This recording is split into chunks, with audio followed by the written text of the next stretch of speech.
Hello दोस्तों, welcome to our channel. तो आज हम बहुत ही ज्यादा इंपॉर्टेंट टॉपिक पे बात करने वाले हैं, जिसके अंदर हम पढ़ेंगे triangular number, square number, hexagonal number या बाकी क्यूबिकल नंबर, जितनी भी चीजें हैं हम उस चीज पे बात करेंगे। सबसे पहले मैं आप लोगों को बता दूं, इसका जो क्वेश्चन देखा गया था वो पहली बार आरआरबी एएलपी टेक्नीशियन के एग्जाम में देखा गया था। इसके बाद आप लोगों को आरआरबी जेई में, ग्रुप डी में कहीं भी इस तरह का क्वेश्चन देखने को मिल सकता है। और अच्छों की हालत खराब कर दी थी जब ट्रायंगुलर नंबर का कॉन्सेप्ट पहली बार सामने आया।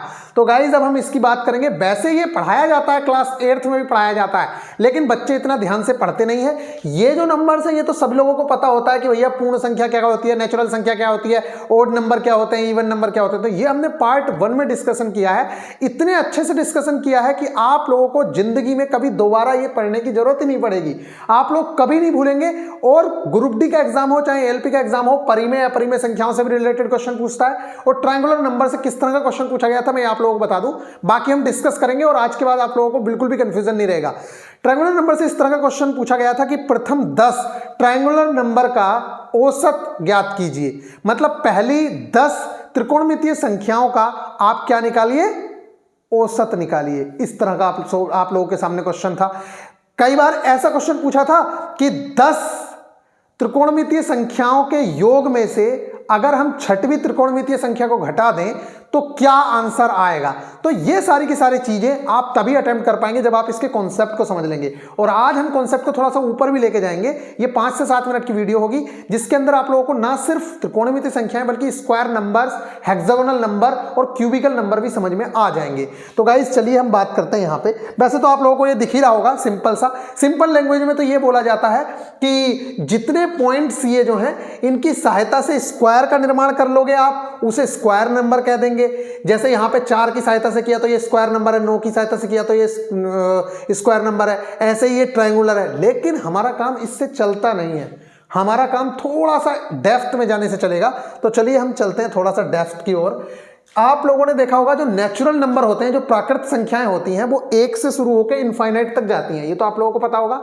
नेचुरल नंबर 1 से स्टार्ट होते हैं और कहां तक जाते हैं, इनफाइनाइट तक जाते हैं। तो हमने सबसे पहले नेचुरल नंबर लिख लिए हैं, इन्हीं से हम सारी चीजों को कनेक्ट करेंगे।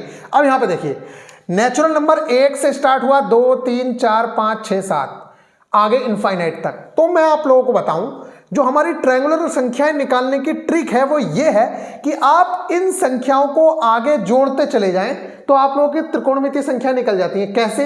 देखो, पहली जो संख्या ये इमेजिनरी होता है, इससे त्रिभुज का निर्माण तो नहीं हो रहा है। आप लोगों को लग रहा होगा त्रिभुज का निर्माण नहीं हो रहा है, लेकिन इससे भी कहीं ना कहीं, देखिए, इससे भी कहीं ना कहीं त्रिभुज का निर्माण होता है, और इससे भी कहीं ना कहीं त्रिभुज का निर्माण होता है, और इससे भी कहीं ना कहीं त्रिभुज का निर्माण हो रहा है। इसीलिए इसको क्या बोल रहे हैं, पहली वाली को भी हमने क्या ले लिया है, ट्रायंगुलर नंबर लिया है। ये इमेजिनरी नंबर है एक तरीके से। इमेजिनरी नंबर उस कॉन्सेप्ट में नहीं जो रियल और इमेजिनरी वाला है, लेकिन ये कुछ लोगों को समझ नहीं आता, इसलिए मैंने यहां पे आप लोगों को बता दिया कि ये दिखता नहीं है, बस इमेजिन कर लीजिए आप कि ये भी एक ट्रायंगुलर नंबर है। तो पहला जो ट्रायंगुलर नंबर है वो तो है 1, ये आप लोगों को समझ आता है। तो जो नेचुरल नंबर है वही ट्रायंगुलर नंबर हो गया। लेकिन जो दूसरा है वो 3 है। क्यों? क्योंकि देखो 3 पॉइंट्स की जरूरत पड़ रही है आपको त्रिभुज बनाने के लिए, 3 पॉइंट्स की जरूरत पड़ रही है। आगे जब आप अगली त्रिकोणमितीय संख्या लेना चाह रहे हैं तो आपको कितने गोलों की जरूरत पड़ रही है, कितने गोलों की जरूरत पड़ रही है, 1 2 3 4 5 6। तो अगली जो त्रिकोणमितीय संख्या हो गई वो 6 हो गई। इसी तरीके से जब इसके नीचे जाएंगे तो हमें 4 की और जरूरत पड़ेगी, तब हमारा अगला त्रिभुज बनेगा ऐसे करके। तो अगली जो हो गई वो होगी 10, इससे अगली हम बात करेंगे तो वो होगी हमारी, ऐसे करेंगे तब वो बनेगी 15। तो गाइज ये वाली जो चीज है, आई होप कि आप लोगों को बहुत अच्छे से समझ आई होगी। अब हम बताते हैं कि आपको निकालना कैसे, बाय फॉर्मूला कैसे निकालेंगे। तो आपको बस नेचुरल नंबर लिख लेने हैं। अब आप देखिए, पहली जो त्रिकोणमितीय संख्या है वो तो 1 ही है, लेकिन जब मुझे पता है कि दूसरी त्रिकोणमितीय संख्या 3 आती है, तो वो कैसे आती है, इस 1 के अंदर आपने क्या जोड़ा, 2 जोड़ा ना। ये देखिए, 1 के अंदर आपने क्या जोड़ा, ये 1 था, इसके अंदर आपने 2 जोड़ा, फिर आपको मिली। अब इस जो 3 पहले थे इसके अंदर आपने 3 जोड़ा। इसका मतलब क्या है कि आप नेचुरल नंबर्स को आपस में जोड़ते चले जा रहे हैं। जैसे पहली जो त्रिकोणमितीय संख्या आप लोगों ने निकाली, इसका हम T1 दे देते हैं इसकी वैल्यू।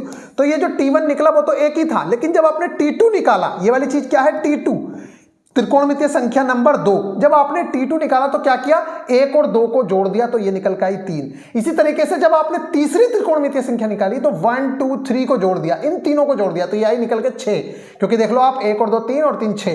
इसी तरीके से जब आप चौथी त्रिकोणमितीय संख्या निकल के आ रही है तो 1 और 2 3 और 3 6 और 4 10, तो चौथी त्रिकोणमितीय संख्या निकल के आ गई। इसी तरीके से पांचवी निकालनी है तो आप इन सबको जोड़ते चले जा रहे हैं।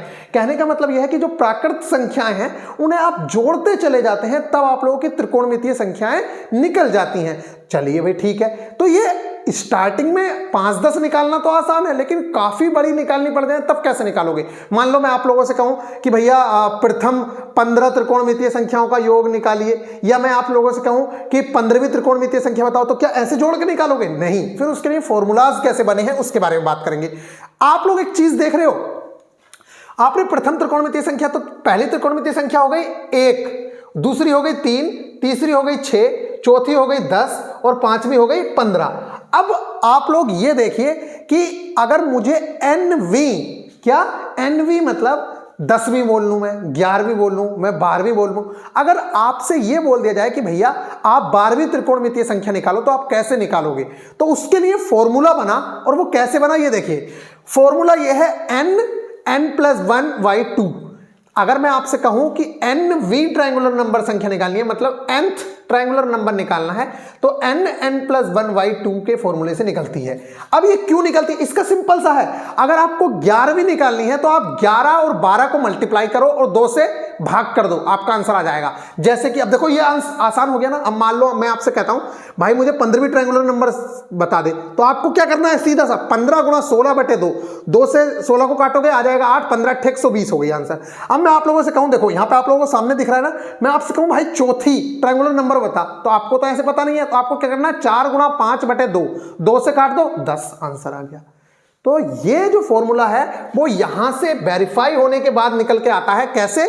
जब आप क्या करते हैं, उस संख्या को, जो संख्या आपको निकालनी है, जैसे तीसरी त्रिकोणमितीय संख्या निकालनी है आपको, तीसरी, तो आप 3 गुणा 4/2 करते हो, मतलब भाग में 2 करते हो।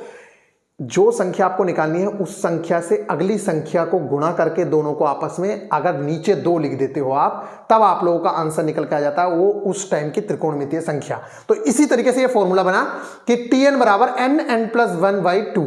तो अब आपसे अगर कोई पूछता है कि भाई 20वीं त्रिकोणमितीय संख्या बता, तो आपको कोई दिक्कत नहीं होनी चाहिए। आप क्या करेंगे? 20 गुणा 21/2 और सीधा काटेंगे 2 से 20 को 10 बार, और 21 ढाई 210, 10 हो गई, 210 हो गई। ये हो गई एनवी निकालने का फॉर्मूला। तो एनवी कैसे निकालोगे? ये आप लोगों का फॉर्मूला निकल के आ गया। अब मैं आप लोगों से कहूं कि इनका योग निकालना है कितना, देखो अब एक बात आओ, अगर मैं आपसे कहूंगा प्रथम 10 त्रिकोणमितीय संख्याओं का औसत ज्ञात कीजिए, तो औसत का फॉर्मूला क्या होता है भाई? एवरेज का तो फॉर्मूला ही होता है ना कि उनका योग संख्याओं का, जो संख्याएं हैं आपकी 10 त्रिकोणमितीय संख्याओं का योग अपॉन नीचे संख्या लिखोगे 10, तो योग तो निकालना पड़ेगा ना। तो योग का फॉर्मूला क्या है? तो उसके लिए आप लोगों को सिंपल सा फॉर्मूला ये याद रखना है, n+1 n+2/6। कुछ नहीं करना है आपको, बहुत सिंपल सा बता रहा हूं मैं। देखिए अभी आपसे मैंने पूछा कि जब आप क्या कर रहे थे, जब आपसे मैंने पूछा कि भाई 10वीं संख्या निकालो, तो आपने 10 गुणा 11/2 कर दिया था। अब मैं आपसे कह रहा हूं कि आपको 10 संख्याओं का योग निकालना है, तो आपको क्या करना है? कुछ नहीं करना, आगे की 2 संख्याएं और लेनी है, 6 से भाग करना है। इस बार पहले 2 से भाग किया था, इस बार 6 से। 10 संख्याओं का निकालना है, तो 10 गुणा 11 गुणा 12 अपॉन क्या? 6। इसी तरीके से ये फॉर्मूला बना है। अगर आपको n संख्याओं का योग निकालना है, यहां पे 10 का निकालना है तो उसी हिसाब से निकालेंगे। अगर आपको n संख्याओं का योग निकालना तो आप क्या करेंगे? यहां पे n+1 n+2/6। अब निकाल के भी दिखा देता हूं मैं आप लोगों को, यहां पे थोड़ा सा देख लेते हैं। देखिए यहां पे चलिए अभी इसके बारे में बात करेंगे, यहीं पे निकाल के दिखा देता हूं। जैसे कि आप लोगों के सामने दिख रहा होगा कि प्रथम त्रिकोणमितीय अगर 3 संख्या लेते हैं, चलो 3 ले लेते हैं। प्रथम 3 त्रिकोणमितीय संख्याओं का योग कितना आ रहा है? 6 3 9 और 1 10 आ रहा है। इस फॉर्मूले से निकाल के देखो क्या आएगा। प्रथम 3 का निकालना, तो यहां लिखेंगे 3, n की जगह लिखोगे आप 3 मल्टीप्लाई बाय 4 मल्टीप्लाई बाय 5/6, यही तो आ गया। 3 दूनी 6 और 2 दूनी 4, क्या आ गया? 5 दूनी 10। आप लोगों के सामने निकल के आ गया। आई होप कि आप लोग समझ गए होंगे क्या चीज निकल के आ गई। वो निकल के आ गया आप लोगों का 10। तो इस तरीके से आप लोग क्या कर सकते हैं, बड़ी ही आसानी से उस चीज को निकाल सकते हैं। तो गाइज आई होप कि आप लोगों को बहुत अच्छे से ये वाली चीज समझ आ गई है। अब मैं बात करता हूं आप लोगों के सामने किस चीज की, यहां पे हमारे सामने निकल के आ गया। तो अब बात करेंगे हम स्क्वायर नंबर की कि स्क्वायर नंबर कैसे निकलता है। तो गाइज यहां पे देख सकते हैं आप, अभी आपने ट्रायंगुलर नंबर पढ़ा, क्या चीज थी। तो अगर अभी जैसे आपने ट्रायंगुलर नंबर पढ़ा, तो अगर मैं आपसे ये कहने लग जाऊं कि भाई 10 ट्रायंगुलर नंबर का औसत निकालो, तो आपके लिए कोई बहुत आसान काम है। क्या करेंगे आप, 10 गुणा 11 गुणा 12 अपॉन 6, ये तो हो गया इनका योग, और इनका औसत निकालना है तो 10 से और भाग दे दोगे, नीचे आप 10 लिखोगे, आपका आंसर आएगा। ये क्वेश्चन आया हुआ था जो आपको मैंने बताया। प्रथम 7 का आया था तो क्या करोगे, 7 गुणा 8 गुणा 9 अपॉन 6, और फिर 7 का निकालना है तो गुणा में नीचे, वो तो आपको पता ही है, जब गुणा भाग करते हैं तो वाली चीज गुणा में आ जाती है, तो नीचे 7 आएगा, भी बता देंगे। तो इस तरीके से आप लोगों को ये चीजें करनी है। अब बात करते हैं आप लोगों की स्क्वायर नंबर कैसे निकलता है। तो देखो वही चीज है कि स्क्वायर बनाने के लिए कितनी चीजें चाहिए। तो देखो अगर हम बड़ा करें इस चीज को, यहां पे थोड़ा सा बड़ा करते हैं इस चीज को, देखिए यहां, तो ये भी एक तरीके का क्या चीज है, ये चीज देखिए आप, ये भी एक तरीके का क्या है, यहां पे अगर मैं लिखना चाहूं तो ये भी देखिए एक तरीके का स्क्वायर ही है। यहां पे देखिए आप, हिल तो नहीं रहा ये भी, अच्छा हाँ ठीक है, ये देखिए गाइस, ये क्या है, ये भी एक स्क्वायर है, ये भी एक स्क्वायर है। तो कहने का मतलब यह है कितने पॉइंट्स की आवश्यकता पड़ रही है आपको एक स्क्वायर बनाने के लिए। तो ये जो चीज है ये ऐसे भी नहीं समझ सकते, ये तो एक खाली दिमाग में समझने के लिए है, लेकिन इसे जब सोल्व करोगे आप लोग, तो इसे सोल्व कैसे करोगे, इस चीज को हम सोल्व करते हैं। तो गाइस इसको ले जाते हैं हम यहां। अब आप देखिए आपको क्या करना है, ट्रायंगुलर, अभी क्या आपने क्या किया, नेचुरल संख्याओं को जोड़ने से ट्रायंगुलर नंबर मिलते हैं, ये याद रखना, नेचुरल संख्याओं को जोड़ने से ट्रायंगुलर नंबर मिलते हैं। अब हम ट्रायंगुलर संख्याओं को जोड़ेंगे तो हमें स्क्वायर नंबर मिल जाएंगे। क्या, जब हम ट्रायंगुलर संख्याओं को जोड़ेंगे तो हमें स्क्वायर नंबर मिल जाएंगे। देखिए कैसे, यहां पे देखिए पहला स्क्वायर नंबर तो आप लोगों को पता है 1 आ गया, यहां से पहला स्क्वायर नंबर क्या आया 1। लेकिन जब आप दूसरा निकालेंगे, देखिए पहला तो यही हो गया, इसी में इसको जोड़ देंगे तो ये निकल गया। जब आप दूसरा निकालेंगे तो इन दोनों को जोड़ेंगे। पहले आप क्या कर रहे थे, 1 और 2 को जोड़ के 3 दूसरा ट्रायंगुलर नंबर निकाल रहे थे। अब आपको स्क्वायर नंबर निकालना है तो इनको आप जोड़ेंगे, 1 और 3 कितना आ जाएगा 4। तो पहला जो स्क्वायर नंबर है वो तो 1 है, इसको हम ts लिख लेते हैं पहला स्क्वायर नंबर, या t1 लिख लेते हैं, ठीक है, या s1 लिख लो आप। पहला स्क्वायर नंबर ये आ गया, दूसरा स्क्वायर नंबर ये आ गया। तीसरा निकालेंगे, क्या करेंगे, इसको इसमें जोड़ेंगे। पहले लगातार जोड़ रहे थे, अब आपको लगातार नहीं जोड़ना है, अब बस आप लोगों को ऐसे जोड़ना है, पहले को पहले में जोड़ दिया, दूसरे को जोड़ना है तो इन दोनों को जोड़ना है, और तीसरे को जोड़ना है। तो यहाँ 6 3 9 हो जाएगा, और फिर यहाँ पे कितना हो जाएगा, 10 6 16 हो जाएगा। तो इस तरीके से आप लोगों का निकल के आ जाएगा, और इसके लिए कुछ करने की जरूरत भी नहीं है। इसके लिए तो डायरेक्ट भी आपको पता है कि अगर पहला निकालना है तो 1 का वर्ग कर दो, दूसरा निकालना है तो 2 का वर्ग कर दो, तीसरे का निकालना तो 3 का वर्ग कर दो, 4 का निकालना तो 4 का वर्ग कर दो। उस तरीके से निकल के आ जाएंगी, तो इनका जो जोड़ है वो भी आसान ही होगा। अब स्क्वायर नंबर में तो कोई दिक्कत होनी ही नहीं चाहिए। आपसे मैं पूछूं 10 स्क्वायर नंबर्स का औसत निकालो, तब भी आप बड़ी आसानी से निकाल दोगे, क्योंकि आपको स्क्वायर नंबर का योग का फॉर्मूला पता होगा। देखिए आप लोगों ने फॉर्मूले पढ़े हैं कि जब नेचुरल नंबर का योग निकालते हैं तो इस तरीके से निकालते हैं, n+1/2 से। अगर आपको स्क्वायर नंबर्स का निकालना होता है तो आप निकालते हैं n+1 और 2n+1/6 से।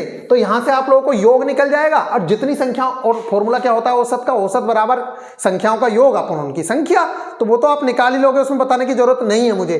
अब आपको अगर क्यूब नंबर की बात करनी पड़े तो क्यूब भी आसान है भाई। पहला क्यूब निकालना, पहली संख्या तो 1 का क्यूब, ठीक है, दूसरी निकालनी है तो 2 का क्यूब, तीसरी निकालनी है तो 3 का क्यूब। और ये भी वही चीज है कि भैया एक चीज को, एक क्यूब को बनाने के लिए कितनी चीजों की जरूरत पड़ रही है। देखिए जब आप एक पहला क्यूब बनाएंगे तो 1 से ही बन जाएगा, दूसरा बनाएंगे तो कितने से, उसके लिए 8 क्यूब की आपको जरूरत पड़ेगी। जो 6 दिख रहे हैं, ये कितने दिख रहे हैं, 2 2 4 2 6 और एक 7 दिख रहे हैं, एक उसके नीचे छुपा पड़ा है, ठीक है। ये साइको में भी पूछा जाता है कि हिडन क्यूब्स पूछे जाते हैं, वो बाद में बात करेंगे अभी।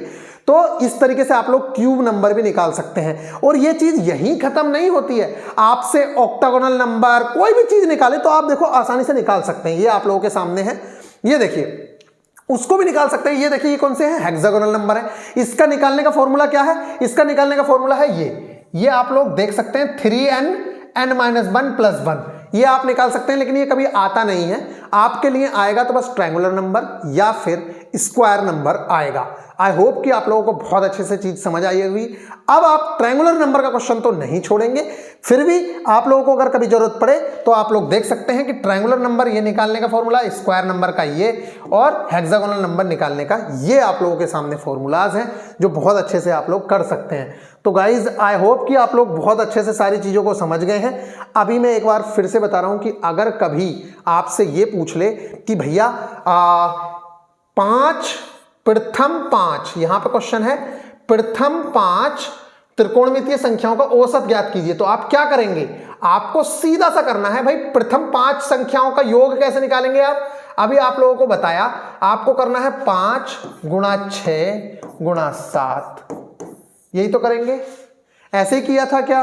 और फिर इसके बाद आप लोगों को यहां पे देख लो, एक बार देख लो, आप लोगों को कंफ्यूजन हो रहा होगा तो इसके जो योग का फॉर्मूला है ये देखिए, ये जो चीज है अगर आपको 5 का निकालना है तो 5 गुणा 6 गुणा 7 अपॉन 6, ये आप लोगों का योग निकलेगा और फिर जितनी संख्याओं का निकालना है उससे आपको डिवाइड करना है, आपका आंसर आ जाएगा। तो आई होप कि आप लोगों को ये चीजें बहुत अच्छे से समझ आई हैं और आज के बाद आपको त्रिकोणमितीय संख्याओं से रिलेटेड कोई डाउट नहीं रहेगा। अगर कोई भी डाउट है तो प्लीज आप मुझे बताइए, मैं उस चीज को क्लियर करने की कोशिश करूंगा पूरी की पूरी। ये सारी की सारी चीजें वही चीजें दिखाई गई हैं, इसमें कोई भी जरूरत नहीं है। आप लोगों से मेरे जो क्वेश्चन हैं वो ये हैं, आपको निकाल के देना है मुझे T17 मतलब 17वीं त्रिकोणमितीय संख्या क्या होगी, ये मेरा क्वेश्चन है आपसे। अगला एक क्वेश्चन मेरा ये है कि प्रथम 8 त्रिकोणमितीय संख्याओं का एवरेज बताइए, ये आप लोगों को कमेंट करके बताना है। लेक्चर कैसा लगा ये जरूर से बताइए। आप लोग अगर चाहते हैं कि मैं इस तरह के और लेक्चर्स दूं तो प्लीज मुझे जरूर से बताइएगा, एक से एक बेस्ट लेक्चर आप लोगों के लिए लेके आएंगे। मिलेंगे नेक्स्ट वीडियो में, ख्याल रखिएगा, टेक केयर। पहले आप लोगों को पता है कि भाई पहले हमारे पास बोर्ड नहीं था, अभी हमारे पास स्मार्ट बोर्ड है, बहुत अच्छे से सारी चीजें आप लोगों के सामने प्रेजेंट कर पाएंगे। और जिन लोगों ने एएलपी का कोर्स को अभी ज्वाइन नहीं किया, अगर ज्वाइन करना चाहते हैं तो कर सकते हैं। एकदम बेसिक से शुरू किया है, 0 से हीरो तक की आप लोगों की क्लासेस चल रही हैं। बिल्कुल भी आप लोगों को टेंशन लेने की जरूरत नहीं है। ये देखिए, ये आज कल के टारगेट में ही शामिल था, इसीलिए हम लोग उस चीज को लेके आए हैं। तो अगर आप लोग ज्वाइन करना चाहते हैं देन आप लोग ज्वाइन कर सकते हैं। ये हमारा आप लोगों के सामने ये कोर्स है, ठीक है। ये 599 में आप लोग ज्वाइन कर पाएंगे। मिलेंगे नेक्स्ट वीडियो में, ख्याल रखिएगा, टेक केयर।